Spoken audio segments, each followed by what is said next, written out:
Seja bem-vindo à família 659. Todas as manhãs, 6h59 da manhã, eu estou aqui com uma palavra bíblica e uma palavra ativacional para você começar da melhor maneira o seu dia.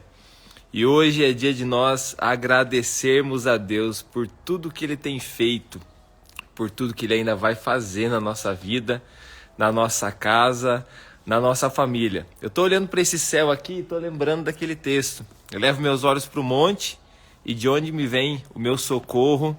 O meu socorro ele vem do Senhor que fez os céus e a terra. Hoje é um dia muito especial porque o Senhor nos deu de presente esse dia. Um presente para que a gente possa viver a boa, perfeita e agradável vontade do Senhor. Um presente para que a gente possa desfrutar, dando frutos para Ele, frutos de arrependimentos, frutos de transformação, frutos que vão se aproximar de Jesus, pessoas que vão se aproximar de Jesus para a honra e glória do nome dEle. Bom dia então, meus queridos, todos que estão chegando. É muito bom começar mais uma manhã junto com você. Bom dia. Que Deus abençoe muito a sua vida, em nome de Jesus. E hoje você vai ser muito abençoado por Deus, com a sua palavra, em nome de Jesus. Que bom, né? Começar mais uma manhã, estamos começando 2023 e olha um presentão para você aí, ó. Que bênção. Bispo Mano, bom dia. Bom dia, Fernando. Tá me ouvindo bem? Perfeitamente. Então tá jóia. É um prazer estar com vocês aqui nessa família 659. Pois é, o prazer é todo meu, Bispo. Uma bênção para nós aqui, graças a Deus. Tudo certo por aí? O senhor está no Rio de Janeiro? Tô aqui em Petrópolis. Tudo certo. Entre uma chuva e outra, tá tudo bem. Chovendo bastante aí? Tá chovendo, tá parecendo Manaus. A gente já consegue marcar o compromisso antes ou depois da chuva aqui. É só... Ó, aqui é imagem de verdade. Ó o céu como que tá, ó, azulzinho. Ontem choveu, mas hoje está azulzinho. Que bom, não, Bispo. que bom. Ó, uma alegria muito grande começar o ano junto com o senhor assim. Hoje, né? Comecinho do ano, primeira semana do ano. E a gente podendo tá sendo abençoado aqui na família 659, né, pela sua vida e principalmente, lógico, pela presença do nosso Senhor aqui nessa manhã, que seguramente nos fortalecerá e nos abençoará. Graças a Deus. Amém. Bispo, eu vou passar a palavra para o senhor, mas antes disso, eu vou só pedir para a turminha que está aqui, né, nossa galerinha abençoada aí de todas as manhãs. Bom dia aí para todo mundo que está chegando, vai dando um bom dia para a galera aqui, participa com a gente. E ó, faz o seguinte, compartilha, estamos em 2023, compartilha aí essa live aí com 23 pessoas. Vai lá, compartilha aí com 23 amigos seus. Vem aqui, ó, nessa setinha e já dispara aí para 23 pessoas. E já vou fazer um compromisso com você. Depois no final eu dou uma lembrada na turma. Mas quando acabar essa live, você vai na própria live, lá depois no meu feed do Instagram, você vai marcar uma, duas, três pessoas que você lembrou, falou assim, ó, deveria ter assistido essa live junto comigo, deveria ter visto esse devocional, alguém que você lembrar, daí você vai compartilhar, tá bom, meus queridos? Então, assim que você compartilhar a live, dá um joinha aí para nós, só para a gente ter a certeza que você já fez isso.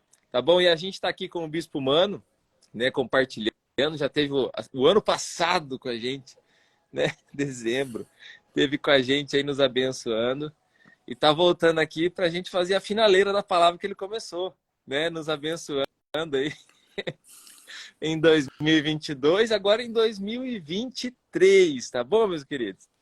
Bispo Mano, seja bem-vindo, que Deus te use muito nessa manhã. Amém, Fernando. Eu estava brincando com o pastor Fernando, eu fiquei devendo, né, a conclusão da palavra no passado, ele estava numa série de ministrações. sobre Neemias, e baseado na experiência de Neemias, a gente ministrou como se estabelecer como um líder em tempo de crise, como liderar em tempo de crise, né? O passo a passo para que isso acontecesse. Porque hoje se fala muito de Neemias como líder e esquece que ele era copeiro, ele não era um líder. Né? Ele não era alguém que estava à frente, ele era um copeiro que, na hora da crise, se estabeleceu como líder. E qual o passo a passo para isso? Né?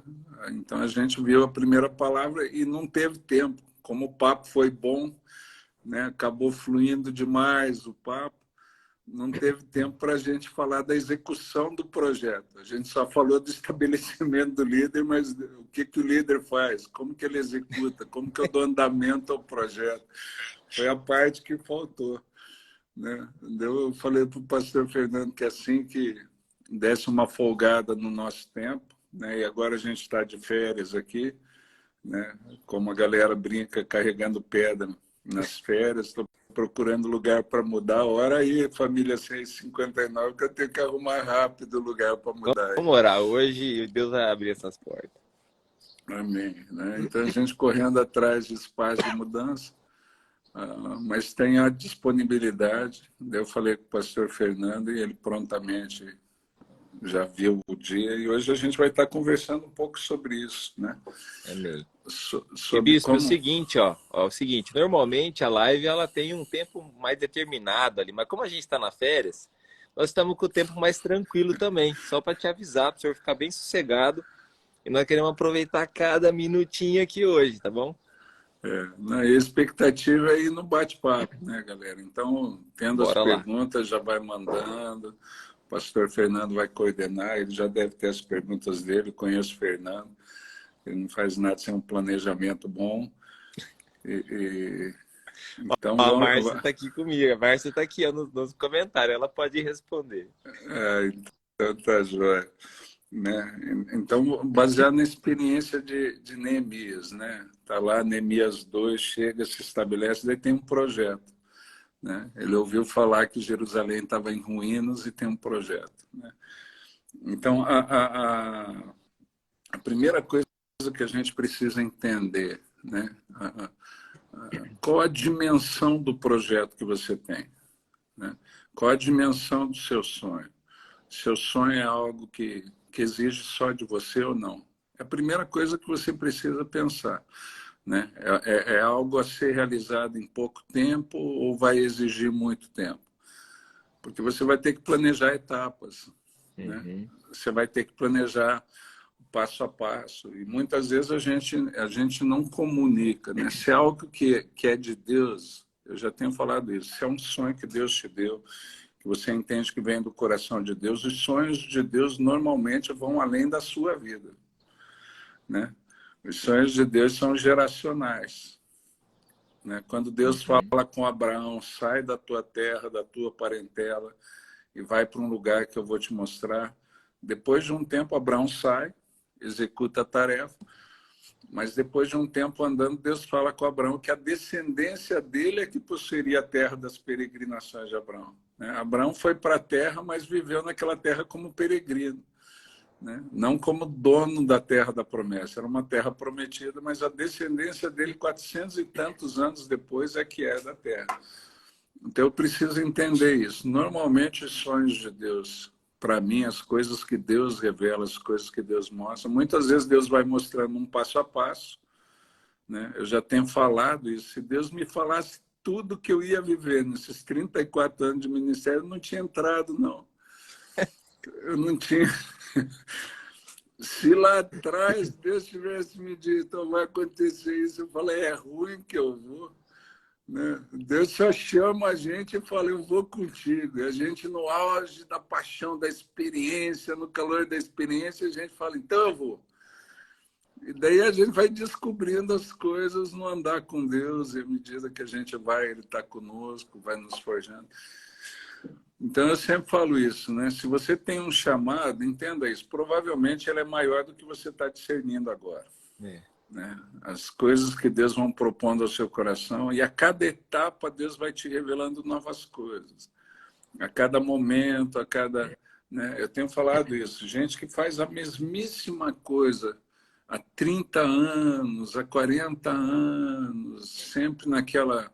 Em algum momento da jornada, perdeu de vista o projeto de Deus, perdeu de vista a voz de Deus, né?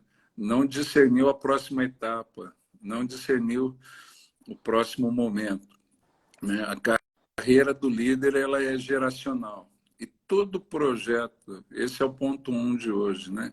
A execução de um projeto exige líderes, né? Uhum. Exige líderes. Parece óbvio, mas hoje a gente vê vários gerentes em posição de liderança.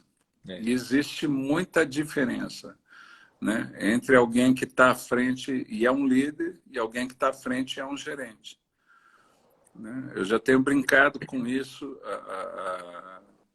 eu tenho brincado com isso aqui na região. Eu tenho falado com alguns pastores que muitas vezes a dificuldade da igreja dele é que ele está na posição de patrão, usando a linguagem comercial, está na posição de patrão com mentalidade de empregado, né?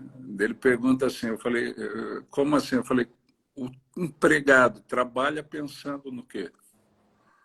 Né? Eu Salário. sempre falo, salário. Salário. Ele não está muito preocupado com o andamento da firma, ele cumpriu o trabalho dele, ele fez a obrigação dele, ele fica esperando salário no fim do mês. O patrão trabalha pensando no quê? O crescimento da empresa. Exatamente. O desenvolvimento da firma. Eu conheço muita gente, né? Muita gente que no ministério fica pensando assim, mas eu fiz isso e a coisa não foi. E eu sempre usava o exemplo de alguns pastores. Eu falei, fulano começou com menos do que você, né? Ciclano começou com menos do que você. Qual a diferença do que você faz? A pessoa falava assim, eu não sei, bispo. Então eu falava assim, você está trabalhando aí, independente da situação, você tem um sonho, você tem um lugar onde você quer chegar com a sua igreja, mas independente da situação que ela vive agora, você tira aquilo que você acha que precisa para a sua sobrevivência ou que foi combinado de subsídio, independente se isso vai prejudicar o desenvolvimento da sua igreja ou não. Esses casos que vocês falaram, eu conheci eles trabalhando com o que é bastante, só o que é necessário, aquilo que Paulo fala, tendo que comer e o que vestir, sejais contentes, e eles reinvestiam todo mais no crescimento da igreja, no desenvolvimento da visão, no desenvolvimento de projeto, né? Eles fizeram aquilo que a gente chama de adiar a recompensa, né? Algo que essa geração não aprendeu, né? A geração passada, a geração provavelmente dos seus pais, você já é de uma geração de transição, né, Fernando? É mais novo que eu. Apesar de não parecer, o Fernando é mais novo que eu. Do negócio. Né? Mas eu falo, a geração dos meus pais e a gente, um pouco, crédito não era tão fácil, né? Então, quando você ia comprar alguma coisa, você não tinha dinheiro à vista, você tinha que se virar e economizar, né? Até você ter um valor X para poder ir lá e às vezes parcelava, às vezes ainda era no caderninho, na carteira. A pessoa parcelava na confiança em mais 4 vezes, 5 vezes. Hoje a pessoa compra celular em 60 meses, amigo. Meu Né? Deus do céu. Né? Hoje a pessoa, não, o celular dos meus sonhos é esse aqui, não sei, assim. O cara já entra numa dívida de 5 anos da vida dele Misericórdia. para poder usar um celular hoje, né? Poder ter o celular hoje. Então, é um negócio absurdo, né? E na liderança não existe. O desenvolvimento de um projeto, né? O líder sabe disso. Eu tenho que aprender a adiar a recompensa. Eu tenho em vista a recompensa. Eu vou trabalhar hoje olhando para o futuro. É a visão do líder. Eu tenho um projeto onde eu quero chegar com a minha empresa, eu tenho um projeto onde eu quero chegar com a minha igreja, eu tenho um projeto onde eu quero chegar com o meu ministério, eu tenho um projeto onde eu quero chegar na minha vida, e eu me disponho a sacrifícios hoje porque eu tenho em vista a recompensa, né? Normalmente, quem sai para um projeto de Deus, a gente tem o projeto. A gente não tem o passo a passo para chegar lá, né? Deus nunca dá o passo a passo. O passo a passo a gente vai descobrir na jornada.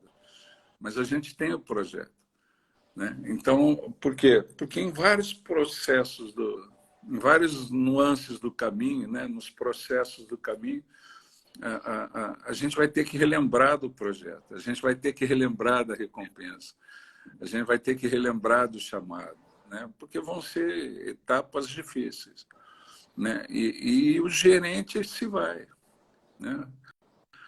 O gerente que não se sente dono do negócio, quando a coisa está ficando difícil, ele vai embora, né? Ele vaza. Então, a primeira coisa que a gente precisa discernir é se eu sou um líder ou se eu tenho atuado como um gerente, né?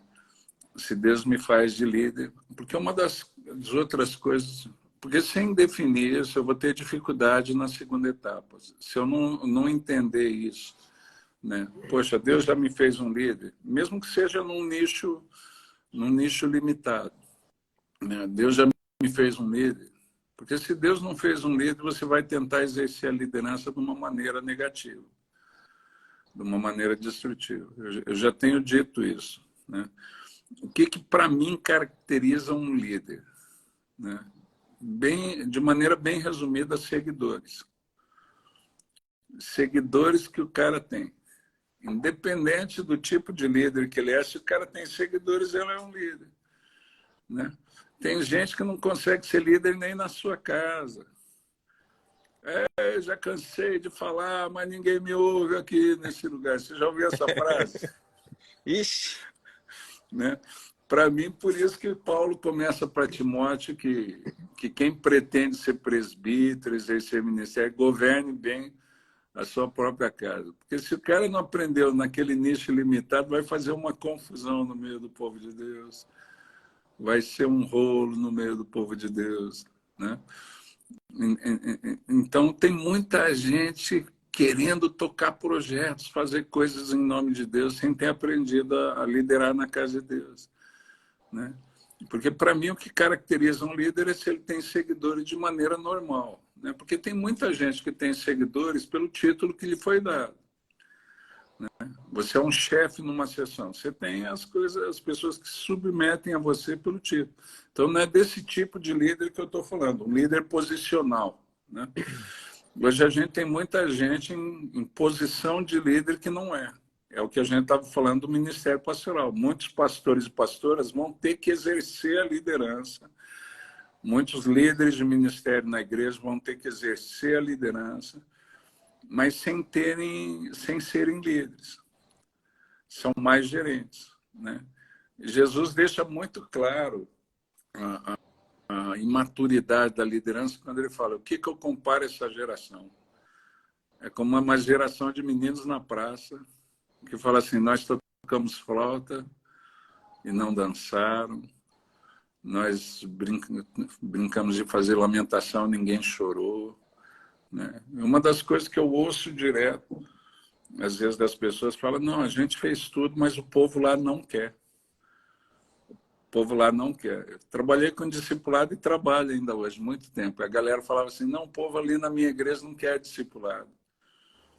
Daí me chamavam para ir lá, eu ia lá, trabalhava com a galera, todo mundo se dispunha. Eu falava: que raio, rapaz. Como assim que a galera não quer discipulado? Todo mundo se comprometeu com o negócio. Eu falei: eu acho que você que não é líder, cara, né? Eu acho que você que não sabe motivar, não sabe liderar, né? São crianças na praça. São crianças na praça, precisam crescer. A minha tese é que qualquer um pode ser um líder, né? Qualquer um pode liderar. Como a gente já falou, Neemias era copeiro. Neemias era um copeiro que se dispôs a liderar e liderou, executou o projeto. Mas você precisa discernir isso. Existem características específicas. E para mim, a definição de liderança, né? Aquele líder top, né? Então eu falo assim: para mim, quem é um líder? Quem tem seguidores. Se não tem seguidores, não é um líder. A gente punha como líder de célula na igreja quem tinha seguidores, não era quem tinha seguido todo o trilho, né? Às vezes a pessoa já tinha cumprido o trilho que a gente tinha estabelecido, né? Passou pelo encontro, fez escola de líderes, fez reencontro, tudo certinho, mas não tinha seguidor. Eu não tinha como pôr esse caboclo como líder, né? Eu cheguei aqui no Rio, eu vi gente multiplicando célula, falou, eu multiplicava, punha a pessoa para liderar, e daí a célula não ia. Eu falei, cara, deixa eu só te fazer uma pergunta. Ele liderava os filhos que ele gerou? Ele cuidava dos filhos que... Não, eu que montava a célula. Eu falei, por isso que não lidera. Por isso que não funciona. Né? Ele era só um gerentão. O gerente, quando a coisa não está funcionando, liga para o dono, liga para o supervisor dele, liga para alguém que está... Porque ele não se sente responsável pelo desenvolvimento das coisas. As pessoas que não querem, as pessoas que não fazem, as pessoas que não acontecem. E a minha definição de líder mesmo, o cara que se estabeleceu a entender a liderança, é aquele que faz os outros fazerem o que normalmente eles não fariam com alegria. Né? Para mim, o líder é o cara que motiva os outros a fazerem o que normalmente eles não fariam com alegria. Porque tem gente que obriga os outros a fazerem na contrariedade, né? Na base da ameaça, da chantagem. Né? Eu falo as chantagens gospel que a gente faz. Você vai dizer não para Deus. Você não vai se envolver com missões, onde já se viu Jesus, Deus mandou o filho dele por amor a você, e você não dedica nem um pouco do que você tem. Então, esse tipo de constrangimento, amigo, não faz de você um líder, faz de você um manipulador. Né? Faz de você um manipulador. O líder é o cara que apresenta a coisa de um jeito que vai motivar. Né? Então, eu falo assim, a primeira coisa, a gente tem que ter certeza que o projeto que a gente vai executar tá debaixo de líderes. São líderes que vão tocar. Né? A gente podia falar um pouco mais de liderança, mas outro momento. Ó, já estou me inscrevendo aqui para estar de novo aqui. Pô, né? Outro momento a gente continua essa. Pode ser amanhã. A gente continua falando de liderança. Agora, a hora que... Como que eu me estabeleço como um líder, né? Entre aquele negócio, eu tenho um sonho, eu tenho um projeto, mas eu não sei se eu sou líder. Qual o passo a passo para eu me formar um líder? Porque existe aquele negócio, né? Eu já tenho falado isso. Em perfil de multidão, mais ou menos 10%, você vai encontrar um líder nato em cada 10 pessoas. Né? De 8% a 10% tem um perfil empreendedor. São os caras dos 5 e 2 talentos, que você põe na mão, o cara vai se bater, vai fazer errado, mas não vai desistir, vai tentar de novo, até achar a forma e vai em frente. 90% vão desistir. Vão tentar, vai dar errado e falar, não é para mim, eu acho que eu não tenho isso. Não quer dizer que desiste da carreira cristã, desiste de liderar, de sonhar, de acreditar, né? Então, eu tenho falado, no reino de Deus, a liderança nunca é nata, né? Ela é desenvolvida. Ela é desenvolvida. É algo que eu preciso desenvolver. Né? Você pegar os apóstolos que Jesus estabeleceu, nenhum deles era fariseu, doutor da lei, escriba. É um grupo que Jesus treinou, Jesus desenvolveu. Né? Caras instáveis, caras humildes, simples, talvez se achasse incapaz.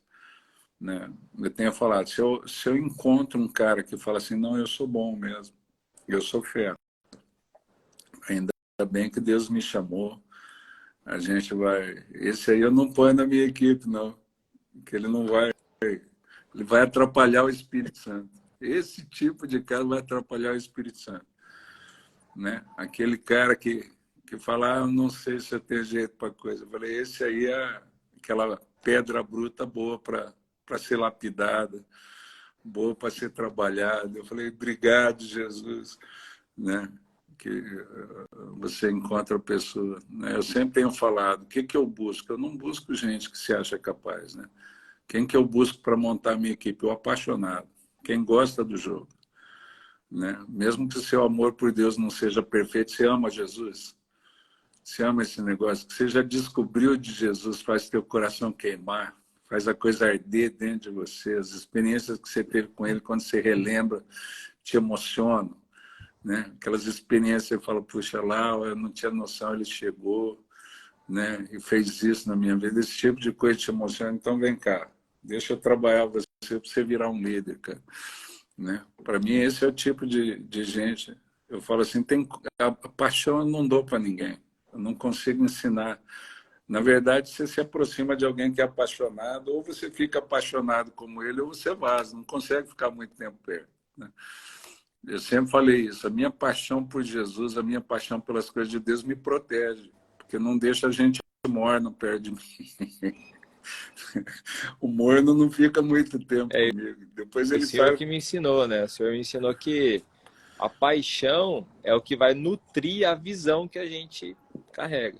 Sem a Certeza. paixão, a visão não vai ser nutrida. É. E a visão e a paixão te protege também, né? Que vem esses caras, eles vão sair falando mal de você, mas pelo menos não fica embaçando o projeto, né? Mas isso é coisa para um outro dia, quando a gente for conversar de liderança. Ah, tem 2 dias já, então já tem um primeiro lá e esse daí, ó. É, a gente vai conversando sobre isso. Agora, o líder, né? Você saiu, você tem qual que é o segundo passo, né, para a execução? Você tem que arrebanhar parceiros, né? E daí você vai motivar as pessoas, né? Você vai motivar as pessoas com a sua vida, com a Uhum. sua inspiração, né? É o que a gente falou da outra vez. Neemias executa o projeto com quem estava desanimado na terra, na Jerusalém destruída. Uhum. Neemias não traz uma equipe de fora, né? Neemias não traz a galera de fora. Cara, eu acho impressionante, né? Eu acho impressionante que Deus sempre organiza a equipe com aquilo que a gente acha que não tem, né? Eu sempre ouço pastores falando isso, falando, mas eu não tenho ninguém na minha igreja. Eu falei, impossível, cara. Impossível. Deus que eu sirvo não faz as coisas de maneira errada assim. É impossível que Deus tenha te dado uma visão, Deus tenha te dado um sonho, um projeto para executar, que Deus não tenha te dado tudo que é necessário para que isso aconteça. Só que os caminhos de Deus são sempre mais altos do que os nossos, né? Os pensamentos de Deus, na verdade, você não está conseguindo ver na dimensão de Deus para ver tudo que é necessário, tudo que Deus já te deu. Né? Quem não está tendo olhos, né, precisa que os seus olhos sejam abertos para que você veja, é você. Você precisa ter os olhos abertos. Né? Mas está tudo aí. Né? Como você sabe, eu estou saindo do período de episcopado e estou pedindo uma licença da Igreja Metodista, do Ministério, depois de 34 anos, para descansar, não, para me dedicar a um outro projeto que está na minha cabeça. Né? E eu estou motivadão para o negócio, eu creio que a coisa vai bombar do negócio, como sempre, mas a galera me pergunta assim, o que você vai fazer? Eu falo, tenho a mínima ideia, mas que a gente vai se divertir, vai ser divertido. Eu só sei o que eu quero, mas o que eu vou fazer para chegar lá, eu vou descobrir. Né? E a coisa vai ser sensacional. E a coisa vai ser sensacional. Né? Por quê? Né? Por causa daquele que me lidera.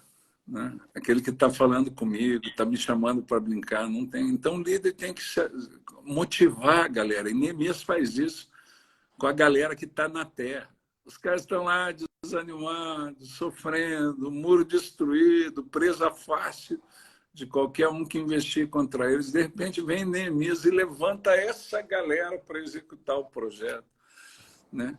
Então, a segunda coisa que eu falo, cara, você tem um sonho. Você tem um projeto, a galera, os recursos estão aí, as pessoas estão aí, sua equipe está aí. Deus só precisa abrir os teus olhos para que você veja e te falar como motivar essa galera. Como que eu levanto essa galera no passo a passo para o projeto. Né? E é o que Neemias faz. Né? E como que a gente motiva? Eu já vi gente tentando motivar os outros. Né? Eu atendi um monte de casal no escritório em crise, que vinha um acusando o outro. Ele fez isso, mas ela faz isso, ele fez isso. E eu deixo um tempo. Né? Esse tipo de atitude não reconstrói muro nenhum. Só lança por terra o que já tem. Né? esse tipo de atitude não vai dar execução da... Né? O próprio Deus, quando Moisés manda os 12 espias, os 12 voltam com o relato deles, né? 10 viram que era do jeito que Deus queria, mas viram as dificuldades da terra. Né? E relato isso, Moisés não pediu isso. 2 que falam, vamos, vai dar, é do jeito que Deus falou, o Senhor está conosco, a coisa vai acontecer. Quando Deus faz a escolha, Deus fala para Moisés, dispensa os 10, fica só com os 2. Dispensa esses 10 sem vergonha que não entenderam o projeto. Né? Então eu falo assim, qual que é o segundo passo? Eu vou motivar e vou arrebanhar parceiro. Né? Para execução, se o projeto é só seu, a hora que der dificuldade, você está sozinho. Né? Tem cara que fala assim, mas fiquei sozinho nisso. Eu falo, cara, você errou na escolha da sua equipe. Uhum. Você errou no arrebanhar parceiro, você errou no falar do seu projeto, porque o projeto ainda continuava sendo seu. Quando o projeto é só seu, deu a crise, é você que tem que se virar para resolver. Quando o projeto é do grupo, todo mundo se empenha. Né? Quando o projeto entrou no meu coração, dá o rolo, todo mundo se empenha para achar uma solução, para fazer acontecer, para tocar a coisa. Né? E o reino de Deus é constituído em equipe. Né? Eu sempre falo isso. O reino de Deus nunca é o reino do cavaleiro solitário. A gente tem essa ideia, eu vou me levantar, eu vou fazer acontecer, eu paguei o preço. Então é o seu reino, desgraça. Né? Porque o reino de Deus é um corpo. O reino de Deus é uma equipe. Eu só preciso discernir quem é a minha equipe.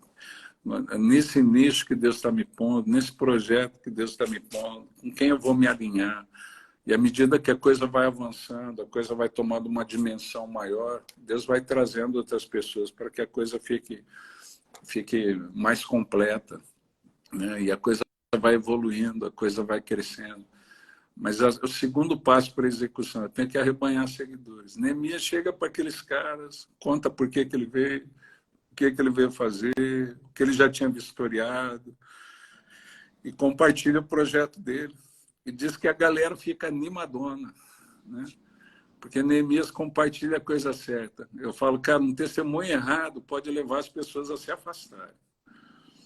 Né? Um testemunho errado, o testemunho certo leva as pessoas a se aproximarem, leva as pessoas a se interessarem, leva as pessoas a quererem participar. Né? Neemias fala das boas coisas, da mão de Deus que é sobre ele, que vai motivar aquilo que eu falei, do casal. O casal se pegando, depois de se pegar, eu sempre falava para eles, eu falei, gente, tranquilo, agora deixa eu perguntar para vocês, vocês estão dispostos a fechar o baú de maldade de vocês aí? Essas coisas que vocês têm mágoa há muitos anos, que ninguém vai edificar uma relação atirando um contra o outro, não. Vocês estão dispostos a fechar isso e ver quais são as coisas que nos motivam? O que vocês têm de bom depois de tantos anos de relacionamento que motiva vocês a reconstruírem isso, a tentar reedificar esse muro em ruínas? Tem coisa que motiva, a gente tem isso, tem aquilo. Então, você casou com ele porque ele era assim, você acha que esse cara morreu, não existe mais? Ou é a sua mágoa que está sepultando? Então, a gente vai lidar com a sua mágoa. O rolo não é ele, é a sua mágoa, que faz com que você tenha uma visão distorcida. Daí, depois de um tempo, e quando o casal falar, eu não sei se eu consigo, eu falo, então vai embora, que eu não vou perder meu tempo com vocês, até que você consiga, ou pelo menos esteja disposto a fazer isso, porque senão eu vou tentar reconstruir com alguém que só quer dar o troco. Não vai funcionar. Né? Então eu falo assim, Neemias vai compartilhando as boas coisas. O Senhor está conosco. A boa mão de Deus é comigo. Olha o que eu já consegui no favor do rei. Vamos lá. Daí a galera vai motivada. Hoje a gente tem um líder. Agora vai dar certo. A coisa vai funcionar. Né? Agora eu já vi, cara. Vou contar aqui uma experiência. Eu, como bispo, convidar direto para ir em aniversário de igreja. Eu fui no aniversário de igreja, um monte de visitante lá. Puseram uma senhora antiga lá para ler a história da igreja. Tinham elaborado uma folha com a história da igreja. A mulher começou assim, vocês acham que é sempre assim? Vocês acham que é só festa? Não é, não. Ih, tem muita briga, muita coisa. Eu falei, caraca, meu, Começou a entregar. eu falei, se eu sou visitante, não quero me comprometer com esse projeto nunca na vida. Entregou, Nunca irmão. na vida. Rapaz, quando o pastor me passou a palavra, eu tive que consertar essa parte que eu falei, cara, senão nosso objetivo principal que é alcançar o perdido aqui, né? Eu falei para a galera, eu cheguei para a galera, falei, gente, vamos falar aqui, quem tem família aqui? Quem tem família? Todo mundo levantou a mão. Eu falei, quem já teve confusão em família? Tem aqueles negócios esquisitos. Esquisito não é você, é o outro, né? Vamos falar aí. Claro. Eu falei, quem já teve confusão em família? A galera já deu risada, levantou a mão. Eu falei, mas quantos, mesmo com a confusão em família, amam ter família? Melhor ter família, estar sozinho, sua família é esquisita, mas é sua, e não sei o quê. A galera deu risada, levantou a mão. Eu falei, então, isso aqui é uma família. É uma família. A igreja é uma família. Né? É uma família. Agora, é uma família que, como a sua, tem as confusões dela. Né? A gente não conta as confusões em dia de festa que nem a irmã fez. A irmã é muito sincera. Eu quero elogiar a irmã aqui. Puxa, que irmã sincera que a senhora é. Né? Mas você está convidado para essa festa de família, é porque isso é importante para essa casa, cara. Então, a gente quer que você venha participar, não como um convidado, mas alguém da família. Quantos gostariam de entrar nessa família? Todo mundo que estava lá levantou a mão. Eu falei, desgraça, quase que a irmã pôs a perder, gente. Né? Então, eu falo assim, cara, você tem que saber arrebanhar parceiro. Você tem que saber motivar a galera. O rolo não é quem está lá. O rolo é o processo que você está utilizando para motivar. Né? Neemias faz isso com quem estava desanimado numa cidade destruída. E essa galera que ninguém dava nada, que levanta para fazer a edificação do muro. Por quê? Por causa do jeito que Neemias motivou. Por causa do jeito... Tem muita gente perdendo os projetos de Deus por não saber motivar a sua equipe. Por não saber motivar as pessoas. E o líder motiva e vai. Vai junto. Não, vamos nessa, eu estou indo. Quem vai comigo? Né? Quem vai comigo? Então, Neemias motiva e vai. Mas você precisa aprender a motivar. Tem uma galera que não aprendeu a fazer isso. Não aprendeu a motivar os outros. Né? E daí fica falando, ninguém quer nada, ninguém está disposto a nada. Eu sempre falei isso. Né? Você tem níveis da liderança. E quando você chega no lugar, você tem a liderança motivacional, a liderança posicional. Né? Você tem que migrar para permissional. E essa migração tem a ver com essa habilidade de motivar, com essa habilidade da motivação. Né? Onde os caras, eu gostei do que ele está falando, gostei do que ela está falando, já não estou mais tão desconfiado. Porque é a primeira vez que o pessoal vai te ouvir, a não ser os simples, mas a grande galera vai ouvir de uma maneira desconfiada ou crítica. Né? E a maneira como você apresenta a tua fala vai derrubar isso, ou vai acirrar isso. Né? Eu gostei do que ele... Eu acho que vale a pena. Eu vou dar um voto de crédito para ele, vou dar um voto de crédito para ela. Numa fala, você migra para permissional. E sempre lembrando que Deus está conosco. Se o projeto é de Deus, cara, né? Se o projeto é de Deus, ele está conosco. Ah, mas o que eu vou falar? Deus fala que poria a palavra na sua boca. Né? Não tem um esqueminha da fala. Eu já vi gente motivar os outros com uma fala ruim pra caramba, cara. A fala é horrível, mas como tem o Espírito Santo de parceiro, ele faz aquele troço funcionar. E às vezes é aquela fala que a gente não imaginava. Né? E normalmente nos projetos de Deus eu vejo isso, cara. Todo planejamento, treinamento humano não é o bastante para motivar as pessoas a algo sobrenatural. Não é o bastante. Só uma palavra sobrenatural que Deus nos dá é que motiva os outros, porque não tem. Você toca num ponto que, né, o que eu já fiz coisas. Contando aqui, né? Eu fui chamado para um evento distrital aqui. O SD organizou, chamou todas as igrejas, os pastores, pastor convidado. Pá, chegamos lá, todo mundo querendo conhecer o bispo humano, aquele negócio. Deus me dá uma palavra que os filhos profetizariam. E eu cheguei para o pastor e falei, cara, seu filho prega. Meu filho Pedro estava comigo. Eu falei, seu filho prega? Não prega não, bispo. Mas se eu chamar ele aqui no altar para alguma coisa? Não, ele vem por obediência, mas não vem por gosto, não. Eu falei, cara, porque Deus me deu essa palavra, os filhos profetizariam. Então hoje eu não vou pregar. Imagina a aflição desse cara. O cara tinha organizado a festa para a galera ouvir o bispo humano. Né? Eu falei, hoje eu não vou pregar. A palavra que Deus me deu é que os filhos profetizariam. Eu não sei se os filhos se referem só ao meu ou ao meu seu, eu vou chamar os dois. É melhor a gente pecar pelo excesso do que pela falta. Então eu vou chamar os dois aqui. Chamei o filho dele fez uma oração, deu uma palavra, o Pedro entregou uma palavra, entregou palavra de conhecimento. Né? Tinha lá o supervisor, superintendente, não sei o nome que eles usam, da Assembleia de Deus na área, né? E o cara ficou assim, ele, depois ele falou assim, bispo, o senhor falou que o senhor não ia pregar, mas só na palavra de introdução que o senhor deu, antes de passar para os meninos, né? Que eu falei para os caras, eu falei, amigo, o lance é o seguinte, tudo que você gera e não traz à luz te torna estéril. Se o Espírito Santo te levou a gerar algum sonho, algum projeto, você tem que trazer isso à luz.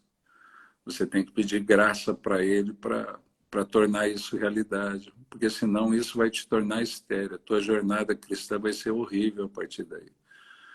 Porque você teve o sonho que nunca se concretizou. Você vai ser um frustrado, uma frustrada. Né? O Espírito Santo te deu sonhos que você nunca teve a coragem, né? Nunca teve a força necessária, né? Porque aquilo que Paulo fala, né? Os sonhos que Deus nos dá é como a mulher em processo de parto, né? Tem dores para trazer a luz, tem sofrimento para trazer a luz, mas depois que o filho nasce, é outra história. E eu falei isso e contei um exemplo que eu tinha visto na época. Né? Eu tinha visto a reportagem de uma mulher que achava que tinha um tumor durante muitos anos e depois de anos, né? Achava que era um tumor benigno, mas depois de anos com aquele tumor, ela, incomodada, foi fazer a cirurgia e na verdade descobriu que era um feto calcificado dentro dela. Não era um tumor. E aquela mulher nunca teve os filhos que ela sonhava ter, porque ela gerou, mas não trouxe à luz. Né? Ela gerou o feto, mas o feto calcificou. Deus deu esse exemplo, passei para o Pedro. Né? Eu falei, tem pessoas aqui que Deus deu sonhos, tem pessoas aqui que Deus deu visão, ouvir a palavra de Deus, mas você parou por aí. Não teve a força necessária, a perseverança necessária para trazer a luz.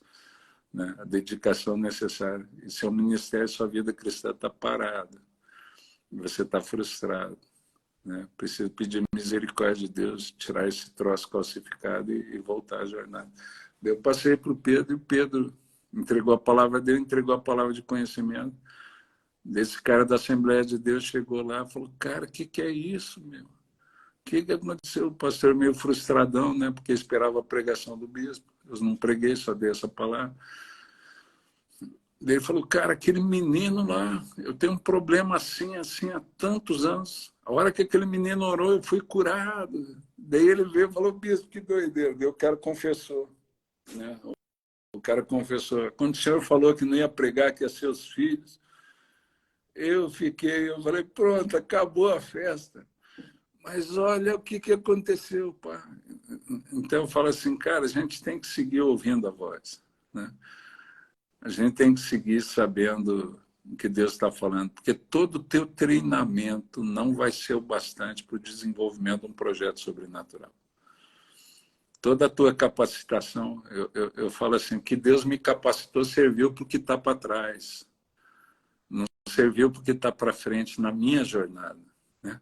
Toda a minha experiência cristã me ajuda a formar aqueles que estão atrás de mim. Tudo aquilo que Deus me deu me ajuda a inspirar aqueles que vêm atrás, me ajuda a desenvolver aqueles que vêm atrás, né? Mas não me ajuda na minha jornada. O que me ajuda na minha jornada é a deixar tudo, toda a experiência que eu acho que eu tenho para trás, para prosseguir, ouvindo a voz dele, como se eu fosse um aprendiz. Com a mesma disposição, né? Eu continuo achando que vale a pena. Depois de 34 anos de ministério, tudo que eu tenho, eu continuo achando que vale a pena trocar todas as pérolas que Deus me deu ao longo do ministério, ao longo da vida, pela próxima pérola que ele me apresenta, né? A próxima pérola sempre é a mais valiosa para a jornada que a gente tem, para prosseguir em frente. Então, se você não segue ouvindo a voz de Deus, amigo, você só vai ficar com as pérolas que você angariou, achando que está correndo a jornada com mais experiência. Não é. Experiência nunca é. Obediência que me faz correr a jornada, não é experiência. Experiência me ajuda a capacitar os que vêm atrás. Me ajuda a fazer com os que vêm atrás... Ó, cara, eu sofri, você não precisa sofrer, faz desse jeito, eu sofri muito aí, fica tranquilo, né? Então, você evita a aflição de que vem atrás. Mas é ouvir a voz de Deus que me leva à frente, o projeto, né? Porque as coisas sempre vão ser maiores, sempre vão ser mais intensas, né? O passo a passo no avanço da liderança. Mas vamos seguir em frente no projeto de execução. A gente vai dando esses bônus ao longo do passo 1, passo 2. Né? Então, voltando para o passo 3, né? Depois de eu arrebanhar os seguidores, a gente tem que iniciar a coisa. Né? Você tem que iniciar o jogo, porque é o fruto do que você falou que vai te dar credibilidade. Né? Que vai te dar credibilidade. Hoje tem muita gente que fala assim, mano, repete as mesmas histórias, mas hoje eu já tenho fruto, né, cara? Quando eu comecei, eu só tinha uma voz, um sonho, um projeto. Hoje eu tenho fruto, né? Hoje eu tenho resultado.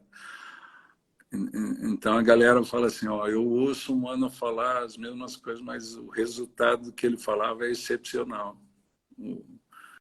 O resultado, e a galera vai falando, não, ele inspirou uma geração, ele mudou. Eu só agradeço a Deus por isso, né? Que ainda me sinto como um menino motivado saindo pro Pela com um cara mais experiente que me chamou para jogar, né? Então eu falo, eu sou o café com leite, eu sou o café com leite, mas o cara que me chamou é craque. Rapaz, eu vou jogar no time dele, né? Eu vou jogar no time dele, não tem como perder, rapaz. Como que eu vou perder? Já imaginou linguagem de futebol, né? Se a gente conseguisse pegar os melhores do Brasil para montar uma seleção na época, você pega um Garrincha, você pega um Pelé, um Djalma Santos, um Zico, né? O Neymar fica no banco dessa seleção, mas dá beira para ele, né? Você pega, monta a seleção, de repente na escalação está lá, Fernando Mardegan. Você fala, ih, erraram. Meu Deus do céu. Não é? Você fala, ih, erraram, rapaz. O que eu vou fazer num time desse, rapaz? Né? Arrisca pisar na bola no chute inicial. Né? Eu fico imaginando eu convocado para uma Deve seleção ter dessa. sido o Tite que escolheu, só pode. Então, eu fico imaginando, eu contando para a Cláudia. A Cláudia falou, onde você vai? Eu falo, vou para a Copa. Eu fui escalado. Eu fui chamado. Como assim você foi escalado, cara? Faz 300 anos, 30 anos que você não joga bola. Eu sei. Eu tentei explicar isso para quem me escalou. Ele falou, mas mandaram chamar você. Mandaram convocar você, então eu estou indo. Daí chega lá, você vê essa seleção e os caras aplaudindo, e os caras falando, aí, mano, entra aí. Né? E eles te escalam e você fala, cara, vai dar muito certo, não tem como dar errado. Como que eu vou perder jogando numa equipe dessa? Não tem como perder. Né? Mas não tem a ver comigo, eu tenho consciência que não tem a ver comigo. Né? Então eu prossigo com esse mesmo espírito, com o espírito do moleque que está indo para jogar num time de craque, mas tem a plena clareza que não tem habilidade nenhuma para jogar nesse time. Mas eu vou. Né? E isso tem me feito ter uma vida, um ministério extraordinário há 34 anos. Agora, as experiências que eu amelhei nesses 34 anos só serve para inspirar os que estão atrás, né? Não serve para indicar, mas você tem que começar a execução, né? E quem lidera vai continuar ouvindo a voz de Deus, Deus vai te dizer o que fazer. Se o projeto é sobrenatural, como Moisés, ele vai te dar um modelo. E ele vai te dizer, e ele vai dar habilidade para as pessoas para mexer com, né? Agora você tem que ir, né? Você tem que, tem gente que quer muito detalhe antes, não, começa a desgraça, né? Vai, né? Ah, mas eu vou fazer o quê? De que jeito? Isso aí é gerente que se preocupa, desgraça. O líder vai, a gente vai descobrindo como jogar jogando, cara. Eu sempre falo que é mais fácil ensinar futebol no campo que em sala de aula, né? Então a gente vai descobrindo, né? Vai passar umas vergonhas, vai. Isso é para lidar com o nosso ego, né? Para lidar com o nosso ego, para que a gente saiba que a alegria é nossa, mas a glória é dele, né? A glória é dele. Tem muita gente que se ofende. Esses dias eu lidando com um pastor que se ofendeu por uma chamada, né? O SD fez uma atividade, um monte de gente não foi, o SD ficou triste e deu uma chamada no WhatsApp do distrito e esse pastor se ofendeu. Ele veio falar comigo, é um discípulo nosso aqui. Ah, mas eu não achei. Eu falei, cara, o jeito dele pode estar errado, mas seu problema não é o jeito dele, seu problema dele é o seu ego, porque Deus não dá graça para o soberbo. Você precisa lidar com isso. Ele falou, como assim? Eu falei, claro, cara, você está ofendido por causa da chamada. Eu nunca vi um humilde, alguém que seja humilde, ficar ofendido por ter sido humilhado. Eu só vi o orgulhoso se sentir ofendido por ser humilhado, né? Então, às vezes, Deus vai providenciar algumas coisas que ainda vão mostrar ponta de ego na nossa alma, no nosso caráter, ponta de soberba, de orgulho. E a gente fala assim, caraca, Deus, me perdoa. Me perdoa, eu não quero ser privado da tua graça, eu não quero ser privado da tua voz, eu quero ser privado do meu orgulho, eu quero ser privado da minha soberba, eu quero ser privado do meu desejo de reconhecimento, eu quero ser privado de tudo isso, mas eu quero graça abundante da parte do Senhor, eu quero abundante presença do Senhor, né? Eu quero que o Senhor, eu quero estar sensível à tua presença, porque para mim, cara, é terrível, é terrível. A gente tem um Deus onipresente e eu não percebo a presença dele comigo, né? Ele disse que estaria comigo todos os dias. Então Deus nunca me deixa só. Mas às vezes o meu orgulho, a minha soberba, os meus pecados me tornam insensível à presença dele comigo durante a execução. A minha frustração, a minha maledicência, meus questionamentos, né? A minha dúvida em relação à palavra que ele me deu, ao comissionamento que ele me deu, né? A minha insegurança em relação à voz, aos passos debaixo da voz, eu começo a afundar, né? E daí isso vai me tornando insensível à presença dele comigo. De vez em quando a gente precisaria ouvir a mesma voz que Pedro ouviu. Por que você duvidou? Por que você duvidou, cara? O que aconteceu contigo que você duvidou? Então você vai lidar com isso o tempo todo. Que para mim, né, a gente começa a execução. A hora que você começar a execução, essas coisas vão vir. São os inimigos. Os inimigos que Neemias teve que enfrentar, a gente vai ter também. Você vai ter que lidar com eles o tempo todo, né? E o nosso rolo, que a gente só consegue ver de Sambalat e Tobias. A gente não vê o nosso maior inimigo, que é o nosso ego, que é a gente mesmo, a nossa carne, né? As nossas dificuldades, as nossas fragilidades emocionais. Quando se Sambalat e Tobias, a gente se organiza fácil, fácil. Fácil, fácil, né? Agora, quanto a você mesmo, você não tem o que fazer, caboclo, né? A única dica que a gente tem, se humilhe debaixo da potente mão de Deus e vai. Se humilhe debaixo da potente mão de Deus. Você quer permanecer na jornada que Deus chamou, executar os projetos. Ou você se humilha, ou ele vai te ajudar nisso, ele te humilha, né?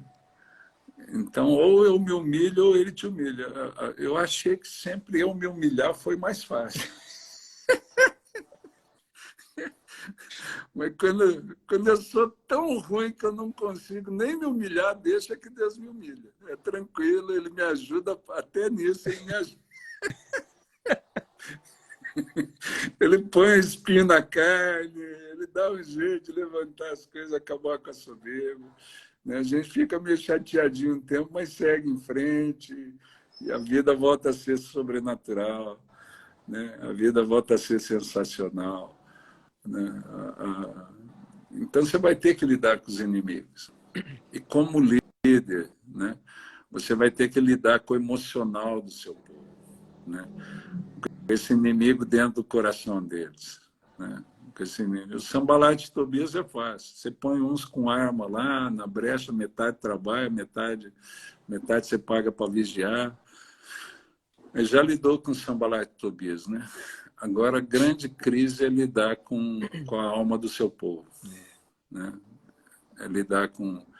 E eu falo assim, você administrar as coisas na igreja não é difícil. O difícil é administrar o povo, né? As coisas, os processos para as coisas são os mesmos. O povo não é, né? Se lidar com gente, nem sempre 2 mais 2 é 4. Né? Sempre tem um negocinho. E a gente precisa perceber isso, as emoções que estão por trás para falar o coração. Né? Alguém que não aprende a falar o coração do seu povo e manter o seu povo motivado, né? Perceber essas dificuldades. Eu sempre falo isso, quando me perguntam o que eu não faria de novo, que eu fiz em Mandaguari e que eu não repetiria. Eu sempre falo isso. Quando a coisa ganhou, né? Quando a coisa ganhou uma dimensão maior, a gente começou a receber convite para viajar por todo. E isso me manteve longe do meu povo durante um tempo. E eu não percebia essas pequenas sementes de joio que o inimigo sempre semeia no campo que tem trigo. Eu não percebi elas crescendo. Eu achei que pelo fato de eles terem começado comigo, depois de tanto tempo de investimento, eles já seriam maduros o bastante para perceber, mas não.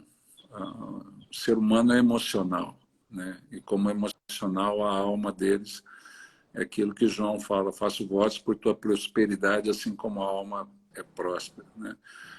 Então, onde às vezes o inimigo vai investir para semear semente de dúvida, de insegurança, de questionamento em relação ao amor que você tem pelo teu rebanho, cara. E se a gente não percebe essas coisas no início, isso vai crescer, né? E crescendo pode sufocar a palavra, né? A Bíblia fala que são os espinhos, né? E esses espinhos crescendo pode sufocar a palavra no coração de um cara que era seguidor e tornar a palavra infrutífera. Então eu sempre falo que o líder tem que cuidar do coração do seu povo, né? Uma das maiores tarefas que um líder tem é de manter o seu povo animado, encorajado, motivado. E se eu não ensino essas sementes no coração do meu povo, eu não vou saber como responder, né? Eu não vou saber como ministrar, né?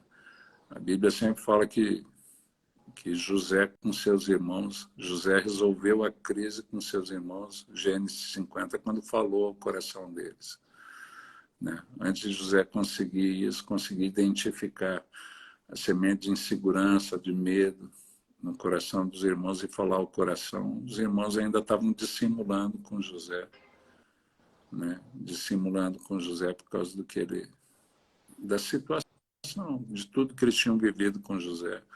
Eles não estavam seguros do perdão de José, não estavam seguros do... Então, quando o pai morreu, ele falou, é agora que José vai dar o troco. José só respeitou o pai, agora a gente está lascado. Quando José percebe isso, que a coisa ainda não estava bem resolvida entre eles e os irmãos, a Bíblia fala que José fala o coração deles e aí a crise se resolve, né? Então a gente precisa aprender a cuidar do emocional do nosso povo, lidar com a alma dele, né? Porque na execução, né, o desgaste é natural, né? O cansaço é natural. Você fazendo as mesmas coisas depois de muito tempo, você vai se cansar. Você vai se cansar, é normal, né? Eu falo assim, se eu olho a vida como uma rotina, ela é cansativa, né? Porque a vida, no geral, é uma rotina. Você vai nascer, você vai crescer, você vai casar, vai gerar filhos e vai morrer, né? O que pode mudar aí é alguém que não case, né? Alguém que não gere filho, mas vai nascer, vai crescer e vai morrer. Isso aí toca todo mundo, né? Então, se a pessoa começa a olhar só nessa perspectiva, você fala assim, cara, a vida é muito chata, né? O projeto de vida é um tédio. E a maior parte das coisas na vida são rotinas diárias, que se eu não tenho em vista a recompensa, elas se tornam tediantes, né? Elas se tornam cansativas, monótonas. A ideia é o que leva muita gente a tocar a vida sem um projeto, né? O que a gente não, a gente tem que curtir, a vida é muito curta, é muito rápida. São pessoas, fala de gente que não tem um projeto de vida. Fala de gente que não tem, em vez de reconstruírem coisas, estão destruindo, estão pondo a perder. Estão pondo a perder a sua própria jornada e às vezes a jornada de outras pessoas ao redor, né? Porque não tem um projeto que entenda isso.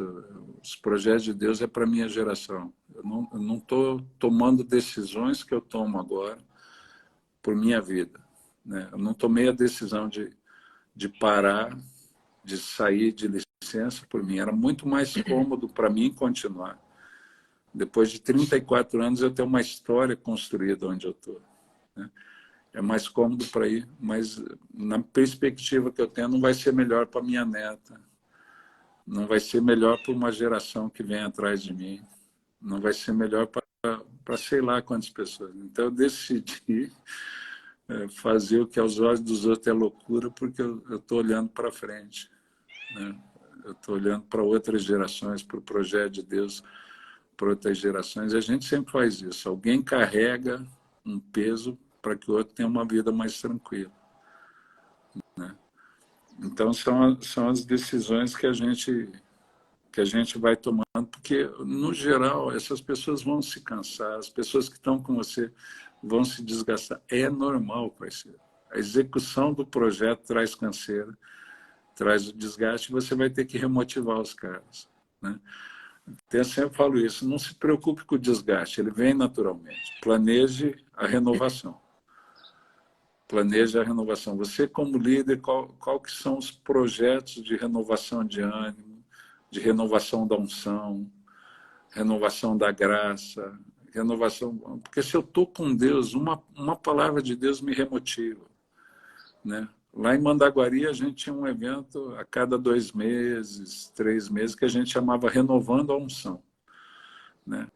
Onde a gente chamava a galera da liderança, das células, só para se renovar, só para se sentir renovado, né? Era um projeto de adoração e oração. A gente ficava um tempo adorando e ministrava debaixo das palavras que Deus dava de conhecimento, chamava o povo. Era uma loucura, muito milagre aconteceu, muita gente batizada com o Espírito Santo. Acabou virando um evento que não vinha só os líderes, vinha todo mundo, né? Porque eu entendia isso. Quem está trabalhando precisa ter esses momentos de renovação de ânimo. E, para mim, é uma das grandes tarefas de quem lidera na execução das coisas, né? E, por último, aquilo que a gente já falou, cuida da alma do seu povo, né? Aprende a falar com o coração, não menospreze as necessidades deles, né? A galera segue quem ela percebe que se importa com eles e com os seus. Se a pessoa percebe que se importa, eles vão seguir. Se a pessoa percebe que eles estão sendo usados, eles vão vazar, né? Amém, Fernando? Amém. 8,5, já falei pra Meu Deus, caramba hein? aí, né? Que bênção. Glória a Deus. Serviu tudo para mim, viu, Bispo? Já peguei para mim já também. Tá tudo certo aqui já. Então, tá, já espero ter abençoado os outros também. Não sei se eu falei Abençoou, se era abençoou a bem isso aí. galera, com certeza. Muita gente que passou por aqui hoje, com certeza foi muito abençoada. A gente começando esse ano com essa perspectiva. Porque se você não sabe para onde você está indo, não planeja o projeto, o trajeto, e você não mantém a paixão no seu coração, você vai se perder no meio do caminho. Né? Você vai se perder no meio do caminho e as pessoas se perderão também. E nós queremos orar. Vamos finalizar agora um tempo de oração. Orar pela sua vida, pela sua família. Orar por cada pessoa que está aqui. São pessoas de diversos lugares, né, de diversas cidades. Pessoas que são líderes numa igreja, pastores, que têm essa oportunidade. Nesse tempo, nós precisamos de um avivamento e nós precisamos levantar os Neemias, que encare esses desafios com paixão no seu coração e motive uma equipe junto com eles. Então nós vamos orar pela sua vida, meu querido, pela sua família, para que você seja essa pessoa em nome de Jesus. Bora lá, Bispo, o Senhor ora por nós? Oro sim. Pai amado, nós te agradecemos, Senhor, por o Senhor continuar investindo em nossas vidas, o Senhor ser o nosso Deus e o nosso Pai. Nós te agradecemos por poder ter o privilégio de edificar o teu reino, mesmo com tantas fases de percepção, tantas fases na execução, o Senhor continua insistindo conosco. Para nós é uma alegria fazer parte da tua equipe. Eu coloco diante do Senhor esses irmãos e irmãs que estão aqui nessa manhã, e muitos se sentem cansados, desanimados, abatidos. Que o Senhor, de um jeito sobrenatural, os remotive. Que o Senhor, de um jeito sobrenatural, os renove. E, Pai, se alguns, por insegurança, às vezes começaram a afundar no desenvolver do projeto, afundar nas águas da vida, faz com eles o que o Senhor fez com Pedro, Jesus. Estende a mão, levanta, me renova, nos ensina a crer, nos ajuda na nossa dificuldade de crer, nos ajuda quando desfocamos, e renova os teus filhos e filhas nessa manhã. Traz de novo o sonho, traz a percepção do que o Senhor já falou, daquilo que o Senhor propôs aos teus filhos e filhas, que o relembrar da tua promessa, o lembrar do teu sonho, renove os teus filhos e filhas, mas faz isso de uma maneira sobrenatural, onde eles não tenham só a renovação do conhecimento, do entendimento, mas onde eles tenham vida e vida em abundância fluindo para dentro deles, os motivando à execução. Eu te louvo, Pai, eu quero colocar aqueles teus filhos e filhas que nesse momento vivem uma crise e sentem como se eles fossem aqueles que habitam num lugar com as muralhas caídas, que o Senhor dê a eles de renovação, o Senhor dê a eles esperança de que as muralhas serão reedificadas. Ajuda os teus filhos e filhas nas crises deles, seja uma crise de saúde, que haja cura, seja uma crise financeira, que haja provisão, seja uma crise de perspectiva, que eles ouçam a tua voz e ouvir a tua voz, os renove em espírito.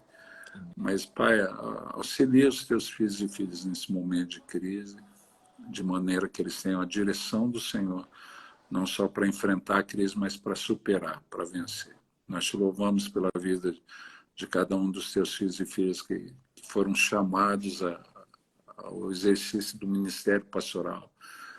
Que o Senhor renove o ânimo, renove a força e a visão, para que eles pastoreiem o rebanho do Senhor, segundo a direção do teu Espírito Santo. Nós te louvamos pela vida de cada um dos teus filhos e filhas e os abençoamos nessa manhã. Os abençoamos nessa manhã. A tua palavra diz que as promessas dizem respeito a nós e aos nossos filhos também.